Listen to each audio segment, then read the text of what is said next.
How to do id.me verification. Hi everyone, in this following video I'll be showing you the ways to do id.me verification. In order to verify your account, you have to make sure that your device is connected to an internet service.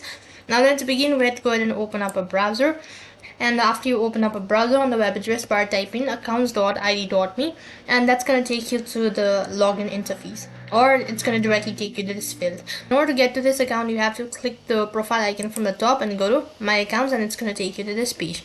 So right on this page, you need to go and select manage IDs, and accordingly select what you actually want to upload as per the verification. So in my case, I'm going to go with the student and click the add button. As you do that, you'll be able to see a pop-up menu right in front of your screen.